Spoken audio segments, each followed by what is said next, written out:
এবার ফারাক্কা কিংবা তিস্তা নয়, খুলে দেওয়া হয়েছে ত্রিপুরা রাজ্যের ডম্বুর হাইড্রো ইলেকট্রিক বাঁধ, যার ফলে তলিয়ে গেছে ফেনী, কুমিল্লা, নোয়াখালী, চট্টগ্রাম সহ দেশের দক্ষিণ পূর্বাঞ্চলীয় বিস্তীর্ণ এলাকা। প্রশ্ন হচ্ছে, ভারত রাতের বেলা হুট করে কেন বাঁধ খুলে দিবে? বাঁধ যদি খুলে দিতেই হয়, দিনের বেলা আগ থেকে জানিয়ে সময় দিয়ে এটা কেন করল না?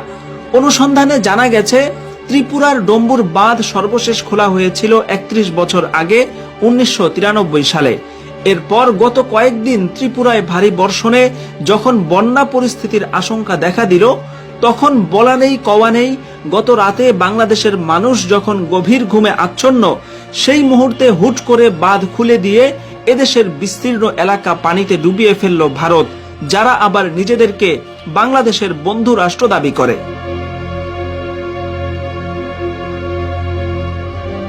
বাংলাদেশের মানুষের মধ্যে ভারত বিদ্বেষ এত প্রবল কেন, সেটা নিয়ে ভারতে ব্যাপক সমালোচনা হয়। কিন্তু ঠিক কী কারণে বাংলাদেশিদের মধ্যে ভারতের প্রতি এত ক্ষোভ, সেটা নিয়ে তাদের মাথা ব্যথা নেই। বর্তমানে বিজেপি শাসিত ত্রিপুরার মুখ্যমন্ত্রী মানিক সাহা হচ্ছেন চরম মুসলিম বিদ্বেষী একজন উগ্র হিন্দু। বাংলাদেশের জনসাধারণের প্রতিও তিনি বিরূপ চিন্তা লালন করেন।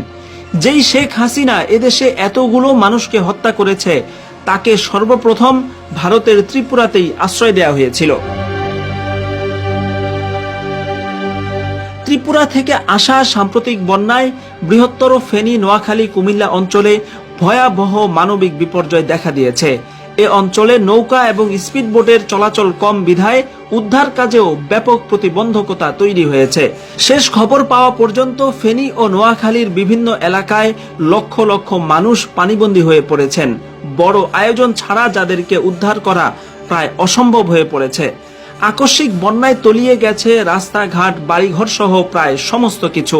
ইতোমধ্যে আক্রান্ত এলাকায় সীমিত পরিসরে সেনাবাহিনী উদ্ধার কাজ শুরু করেছে বলে খবর পাওয়া যাচ্ছে। কিন্তু পরিস্থিতির ভয়াবহতা অনুযায়ী ফেনী ও খাগড়াছড়ি সহ ত্রিপুরা সীমান্তবর্তী জেলাগুলোতে জরুরি ভিত্তিতে ব্যাপক উদ্ধার কাজ চালানোর প্রয়োজন দেখা দিয়েছে। অন্যথায় ব্যাপক প্রাণহানি সহ ভয়াবহ মানবিক বিপর্যয় দেখা দিতে পারে, যার পেছনে প্রধান কারণ ভারত কর্তৃক ত্রিপুরার সেই বাঁধ খুলে দেওয়া।